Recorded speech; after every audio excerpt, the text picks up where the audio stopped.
Warahmatullahi wabarakatuh. Salam guru penggerak.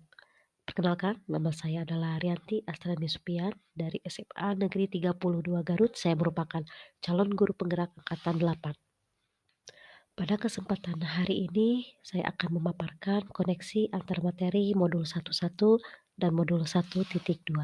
Untuk lebih lanjut, kita bahas bersama-sama apa saja yang ada di koneksi antar 1 dan modul 1.2.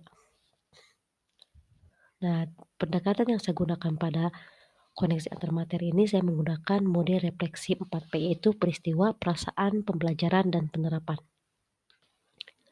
Pada model pembelajaran, pada model refleksi 4P peristiwa, bahwa di sini momen yang paling penting atau menantang atau mencerahkan bagi saya dalam proses pembelajaran modul 11 hingga modul 112 pada model 11 bahwa dasar pendidikan anak berhubungan dengan kodrat alam dan kodrat zaman. Sebagai guru kita tidak bisa menghapus sifat dasar tadi, yang bisa dilakukan adalah menunjukkan dan membimbing mereka agar muncul sifat-sifat baiknya sehingga menutupi atau mengaburkan sifat-sifat jeleknya. Itulah aplikasi dari pengajaran. Kita harus bisa memberikan kebebasan kepada anak untuk mengembangkan ide, berpikir kreatif, mengembangkan bakat atau minat siswa. Dalam konteks berpikir kreatif ini, kita harus bisa menggali semua potensi yang ada dalam anak. Dalam konteks pembelajaran sekarang, menerapkan siswa dengan kecakapan abad 21, jadi saya harus bisa memilah bagaimana supaya pembelajaran menyenangkan. Guru harus senantiasa memberikan teladan yang baik bagi siswanya dan mengembangkan budi pengerti dan melaksanakan semboyan pendidikan. Selanjutnya, adapun kaitan antara modul 1.1 dan modul 1.2 ini, pada modul 1.2 saya tertantang sekali. Tantangan terbesar adalah penerapan nilai dan peran guru harus memiliki sifat kolaboratif, inovatif, mandiri, berpihak pada murid dan refleksi yang diimplementasikan untuk menciptakan profil pelajar Pancasila. Bila dihubungkan dengan modul 1.1 ini, kaitan antara modul 1.2 yang saya pahami adalah filosofi Ki Hajar Dewantara mengajarkan pendidikan bersifat menuntun, sehingga guru sebagai pemimpin pembelajaran harus berpihak pada murid. Untuk model refleksi yang kedua yaitu perasaan. Pada perasaan ini, saya seperti bangun dari tidur panjang dan tamparan keras bagi saya sendiri yang beranggapan bahwa peran sebagai pendidik itu tidak cukup memberikan pengetahuan tetapi harus dilandasi dengan nilai dan peran guru penggerak untuk mewujudkan profil Pancasila yang sesuai dengan merdeka belajar. Suatu kebahagiaan bagi saya di mana momentum saat ini dalam proses pembelajaran filosofi peran guru dalam dunia pendidikan menuntun siswa mencapai keselamatan dan kebahagiaan yang setinggi-tingginya. Pembelajaran terjadi tidak hanya sekedar pada tahap transfer pengetahuan semata, melainkan juga pada tahap transfer keterampilan. Untuk pembelajaran dari modul 1 dan modul 1.2, bahwa di sini saya berpikir bahwa dengan cara menuntut siswa harus sesuai dengan harapan kita itu merupakan proses pembelajaran yang baik menuju gerbang keberhasilan seorang pendidik, tetapi semua itu asumsi yang salah. Saya belum sepenuhnya menyadari akan keberadaan kodrat alam dan sang anak dan belum bisa memberikan metode-metode yang sesuai dengan kiprahnya. Dulu siswa sebagai objek pembelajaran dan guru hanya transfer ilmu saja. Tetapi sekarang pandangan saya sudah berubah, siswa sebagai subjek pembelajaran dan guru sebagai fasilitator. Sekarang saya berpikir bahwa saya lebih terbuka cara memandang kodrat anak didik, pemikiran yang harus saya rubah dari mulai memberikan tuntunan kepada anak didik dengan lebih sabar dan ikhlas, karena mereka masing-masing unik dan berbeda, mempunyai kelebihan dan kekurangan tersendiri. Tidak perlu menuntut mereka supaya pintar, tapi harus juga menuntut mereka ke arah yang lebih baik, bukannya hanya kognitif fisik komputer saja, tetapi akhlaknya pun juga kita harus bentuk. Di sini banyak metode yang harus kita gunakan yang harus kita berikan kepada peserta didik yang sesuai dengan kebutuhannya. Ketika nanti saya sudah menerapkan pemikiran Ki Hajar Dewantara, saya melihat peserta didik hasilnya lebih baik dan mereka bahagia apabila apa yang kita tanam sebagai pendidik membuahkan hasil yang sesuai dengan harapan, keinginan mereka. Zaman boleh berubah, tetapi pemikiran seperti Ki Hajar Dewantara merupakan kunci sebagai pendidik dan menerapkan nilai sentral peran guru penggerak yang bisa mengarahkan pada merdeka mengajar dan profil Pancasila. Tidak hanya melihat seperti gunung es yang bisa melihat permukaan es, tetapi harus bisa menyelami ke dalam-dalam yang ada di gunung es, seperti bakat-bakat siswa seperti itu.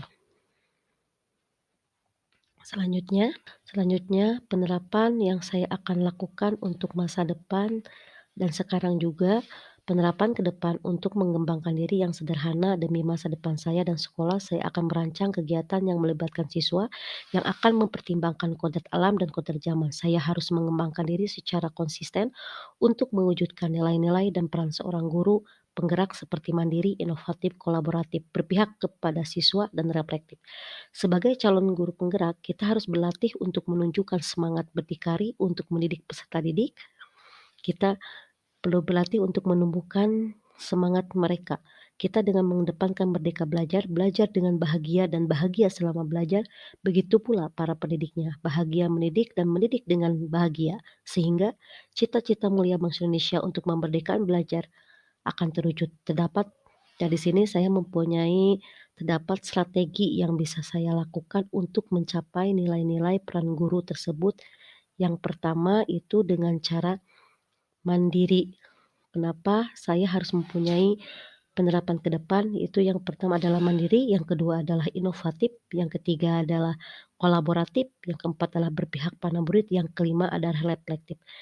Pada penerapan mandiri, di sini saya mengajarkan dasar utama guru mandiri itu saya harus memiliki rasa percaya diri yang tinggi dan yakin, mempunyai potensi luar biasa dan tidak dimiliki oleh sembarang orang. Saya sebaiknya juga terbuka dan bisa menerima pendapat orang lain.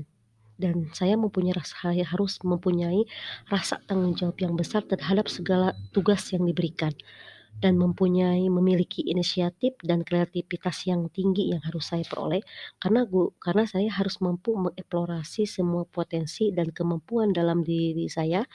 Saya tidak boleh kering inspirasi karena akan mudah terserang penyakit-penyakit profesi seperti kusta, kurang strategi, kutil, kurang terampil, dan lesu lemah sumber. Keberhasilan seorang guru yang kreatif terletak pada kepuasan dan pemahaman peserta didik setelah menerima materi yang diberikan. Selanjutnya, pada mandiri saya harus mampu mengeksplorasi semua potensi dan kemampuan dalam diri anak. Yang selanjutnya saya bisa menghargai waktu dengan baik, siap menerima perubahan apapun karena pendidikan Indonesia terkenal tentatif atau sementara yang memang terlihat dari seringnya terjadinya perubahan kebijakan kurikulum dalam kurun waktu relatif singkat, maka di sini saya siap menerima perubahan tersebut. Dan saya harus mampu memotivasi diri sendiri tanpa menunggu adanya perintah. Selanjutnya, untuk masa depan saya selanjutnya harus mempunyai sifat yang inovatif. Inovatif di sini untuk sekarang banyak model pembelajaran yang inovatif dengan kesesuaian kodrat zaman sekarang, apalagi kita sebagai pendidik menghadapi generasi alfa dan revolusi Industri 4.0. Yang harus saya miliki yaitu yang pertama adalah kontekstual. Kenapa harus kontekstual? Karena di sini metode pembelajaran ini akan memotivasi peserta didik untuk aktif bertanya, pelajaran yang disampaikan sesuai konteks tentunya akan mempermudah guru maupun siswa.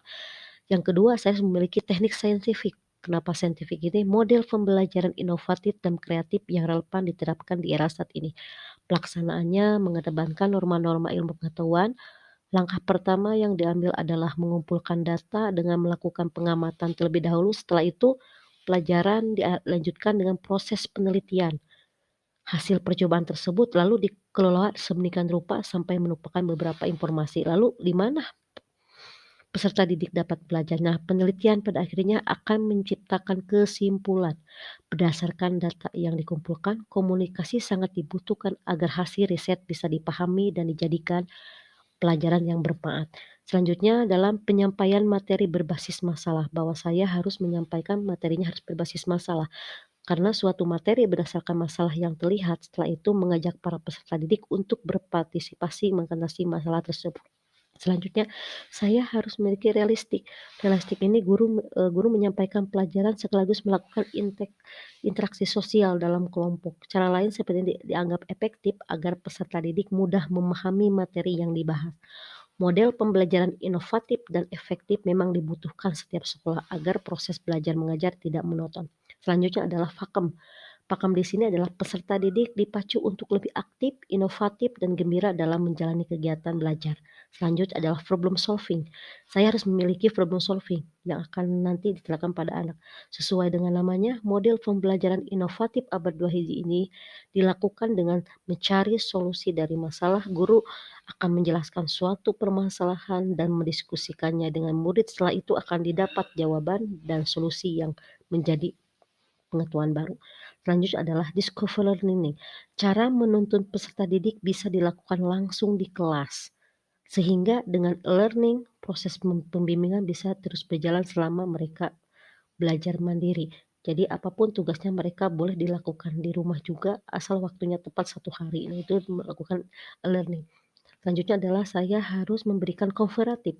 Saat ini yang saya sedang lakukan adalah pembelajaran menggunakan IT. Yang saya sedang gunakan adalah aplikasi Quizzes, Jamboard, dokumen Google untuk ke depan mencari lagi aplikasi yang bisa membuat siswa menjadi semangat belajar dan senang untuk belajar, yang pembelajarannya sesuai dengan kebutuhan siswa sendiri. Selanjutnya saya harus memiliki nilai peran ke depannya, yaitu harus kolaborasi. Kolaborasi ini saya lakukan yaitu berdiskusi dengan guru atau rekan sejawat untuk menggunakan media pembelajaran yang menarik, membuat modul bahan ajar berbasis learning, merancang kegiatan pembelajaran, dan melakukan refleksi pembelajaran. Saya juga bekerja sama dengan pembina OSIS, pembina ekstra guru lainnya, dan siswa untuk menyusun kegiatan sekolah peserta seperti P5. Pada kegiatan P5, saya dan rekan serta siswa berkolaborasi untuk merancang modul, melakukan persiapan, pelaksanaan, sampai evaluasi dan refleksi, sehingga guru dan siswa sama-sama memiliki rasa tanggung jawab terhadap kegiatan tersebut. Bekerja sama dengan BK dan wali kelas mengenai perkembangan motivasi belajar siswa khususnya disiplin di sekolah.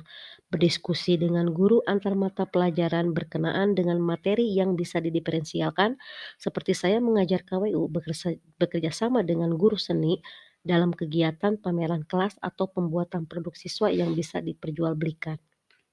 Selanjutnya, saya kedepannya harus memiliki nilai dan peran guru berpihak pada murid. Di sini berpihak pada murid tentu sebagai pendidik mesti dapat membimbing dan menuntunnya ke arah kudrat setiap diri anak murid.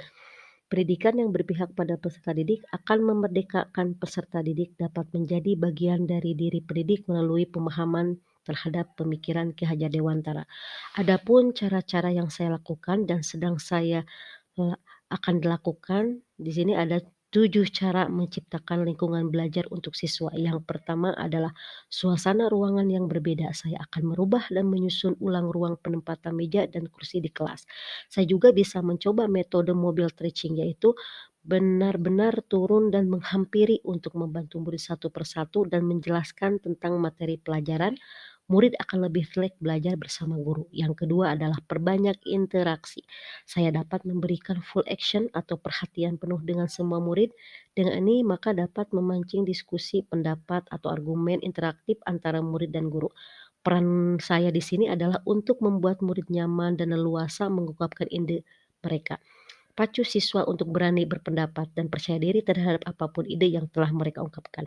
Selanjutnya yang ketiga adalah beri perhatian yang sama ke semua siswa. Saya harus memerhatikan, mengamati, dan memahami semua siswa dengan sama rata. Saya punya tugas untuk menemukan benih-benih unggul, talenta, kemampuan, dan bakat dalam diri para siswa. Setiap anak harus mendapatkan perhatian yang sama sehingga bisa membuktikan kemampuannya dan membuat KBM menjadi lebih hidup dan menyenangkan. Selanjutnya, pahami latar belakang murid. Sifat dan perilaku setiap murid pasti berbeda tergantung dari latar belakang keluarga, lingkungan, dan sebagainya. Berikan pendekatan yang sesuai dengan kondisi murid untuk mencari tahu akar permasalahan yang dialami murid. Misalnya, ajak siswa mengobrol tentang mengapa dia tidak bersemangat mengikuti kelas setiap hari. Berikan motivasi dan rangkul murid tersebut, bantu supaya lebih bersemangat mengikuti pelajaran dan datang ke sekolah. Pendekatan seperti ini bermanfaat juga untuk saya agar lebih membangun lingkungan belajar di kelas yang bagus, mengajak mengobrol di waktu senggang itu adalah lebih baik. Selanjutnya, berikan support penuh pada murid. Saya akan memberikan support penuh pada murid supaya siswa yang minat belajarnya menurun, supaya termotivasi harus berikan kepada siswa dari pihak sekolah. Support itu diberikan kepada siswa dari pihak sekolah, khususnya guru dan juga orang tua.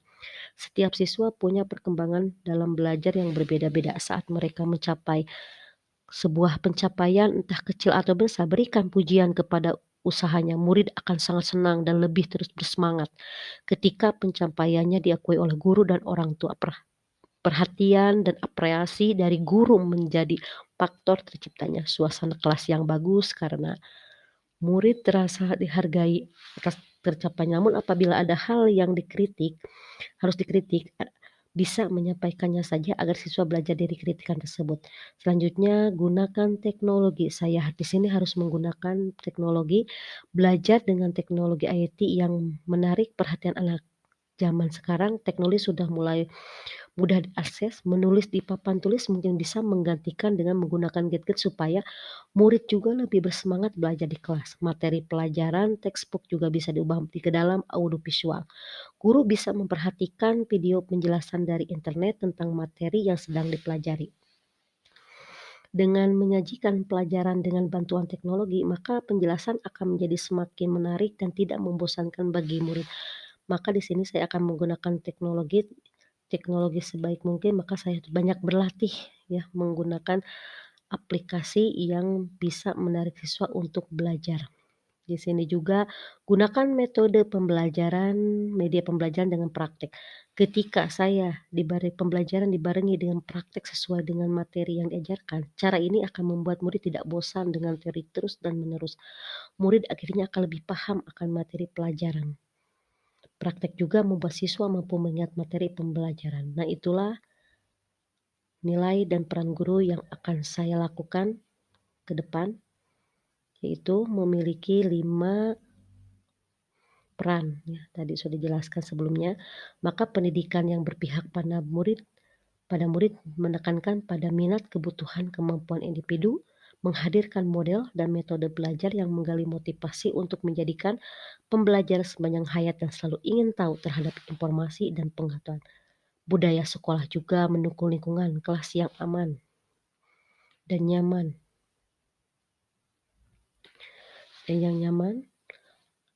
dan berpihak pada ekosistem pembelajaran seperti guru mengajar dengan suasana yang menyenangkan, berdoa bersama, gotong royong. Saya sudah mencoba menerapkan kebebasan kepada murid dan berpendapat untuk membangun pengetahuannya seperti diskusi dan kerja kelompok. Untuk selanjutnya, yaitu refleksi. Kenapa di sini saya harus menggunakan refleksi ke depannya juga atau saya sedang lakukan?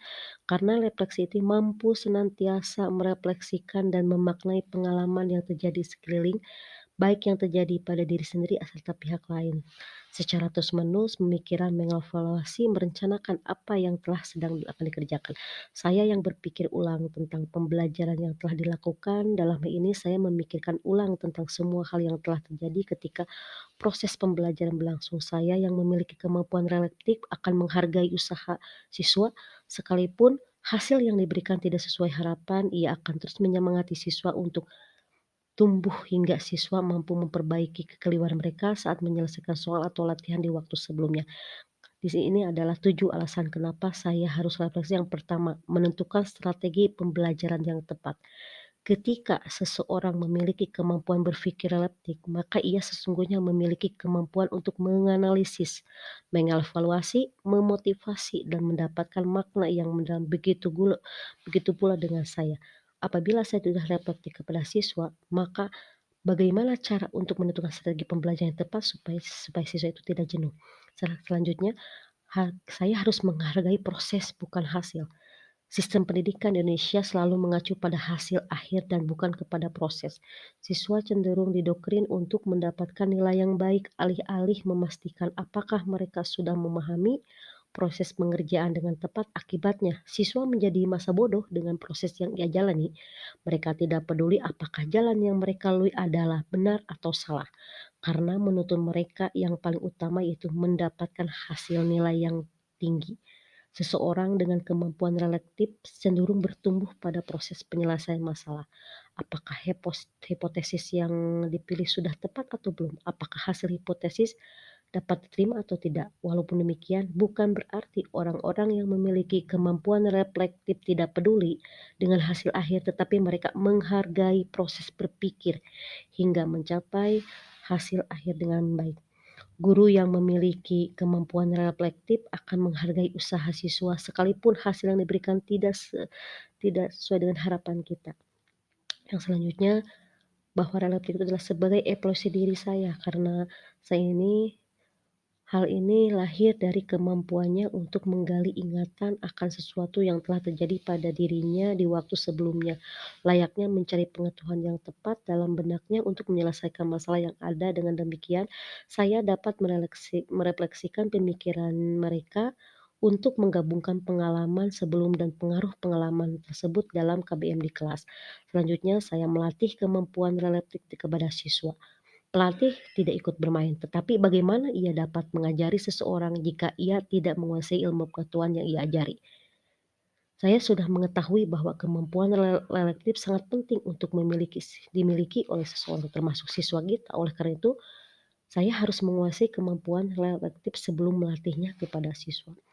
Selanjutnya, saya harus memahami cara belajar siswa. Saya dengan kemampuan reflektif memiliki kemampuan menganalisis yang tinggi. Kemampuan ini dapat saya terapkan pada saat guru berusaha memahami cara belajar siswa. Dengan metode cara belajar siswa, maka saya dapat menentukan metode pengajaran yang tepat. Selanjutnya, saya harus menjadi teladan bagi siswa. Dengan hal ini karena mereka berusaha untuk memikirkan secara matang tentang solusi yang akan diambil selanjutnya. Dengan demikian, mereka memiliki akurasi jawaban yang lebih tinggi dibanding orang-orang yang tidak memiliki kemampuan reflektif. Nah, oleh karena itu, saya dengan kemampuan reflektif dapat menjadi teladan bagi siswa karena mereka adalah seseorang yang berhati-hati dalam bertindak. Selanjutnya, saya dapat mengenal siswa lebih baik. Saya harus dapat mengenal siswa lebih baik. Hal ini karena mereka memiliki kemampuan observasi dan mudah mengingat hal dengan baik secara detail. Ia akan memproses masing-masing unsur yang dapat menunjang peningkatan kinerjanya. Dengan demikian, ia mencoba untuk mengenali karakter gurunya baik atau tidaknya. Karena apabila guru yang baik, apabila guru yang tidak baik, mereka selalu ingat ketika mereka keluar sekolah ataupun sudah sekolah. Maka saya harus bisa menjadi guru yang terbaik bagi mereka ketika sudah keluar dari sekolah ataupun masih di sekolah. Di sini pun ada nilai dan peran guru penggerak yang sedang saya lakukan, sedang dan akan. Pendekatan, terus kolaborasi juga sudah, akan dan akan dilakukan. Nah, mandiri juga relatif. Nah, di sini adalah sedang dilakukan, yaitu perencanaan kegiatan inovatif mandiri berkolaborasi. Saya di sini merencanakan dengan Bapak Kepala Sekolah dan saya di sini melibatkan siswa untuk selalu dalam kegiatan harus melibatkan siswa. Selanjutnya, dan ini adalah sedang dilakukan seperti menggunakan IT supaya menyenangkan, terus pendekatan dengan siswa yang motivasinya kurang, dan juga saya sedang melakukan pembelajaran terhadap menggunakan kualitas mereka dan mereka sangat sekali untuk mengikuti Waktunya 12 detik. 18 detik lagi.